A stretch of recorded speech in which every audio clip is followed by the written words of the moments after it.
Good morning everyone, welcome back to my another mini vlog. আগের দিন store করে রাখা স্কিন টনিকটা খুব সুন্দরভাবে সেট হয়েছে দেখছি, তো সেটা দিয়েই সকালটা শুরু করলাম। বাঙালির সানডে মানে প্রতিটা বাড়িতে চিকেন বা মাটন। তো আমি তো একদম কড়াইয়ের মধ্যে আলু ভাজতে শুরু করে দিয়েছি, আর আমার চিকেনে আলু চাই, মানে এটা মাস্ট। আর চিকেনের মধ্যে যদি শিলনোড়াতে বাটা মশলা দেওয়া হয় তাহলে চিকেনের স্বাদটা দ্বিগুণ বেড়ে যায়। শেষে একদম ওপর দিয়ে কয়েকটা ধনিয়া পাতা ছড়িয়ে চিকেনটা নামিয়ে নিলাম।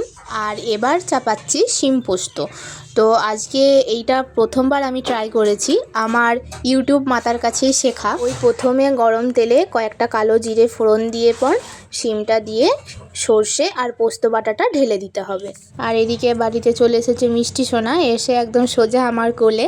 তো ওকে আদর করে আমি বসে পড়েছি খেতে, আর আমার সাথে ও একটু চিকেন খাচ্ছে, কারণ ও চিকেন খেতে খুব ভালোবাসে। তারপর গিয়েছিলাম একটু দোকান থেকে এই বিস্কিটটা নিয়ে এলাম লাড্ডুর জন্য, কিন্তু ওটা লাড্ডুকে খাওয়ানো চলবে না। আচ্ছা, তো তারপর সন্ধ্যাবেলা একটু গিয়েছিলাম কবিতা ফুড জাংশনে মোমো আনতে। অনেক জায়গাতেই মোমো ট্রাই করেছি, তবে আমার সব থেকে ভালো লাগে এখানের মোমোটা। আর এখানে প্রতিটা জিনিসই খুব ভালো বানায়, তা আমি এখান থেকেই মোমোটা খাই। চলো তাহলে আজকের মতো ভ্লগটা এতটুকুই, দেখা হচ্ছে কালকের মিনি ভ্লগে।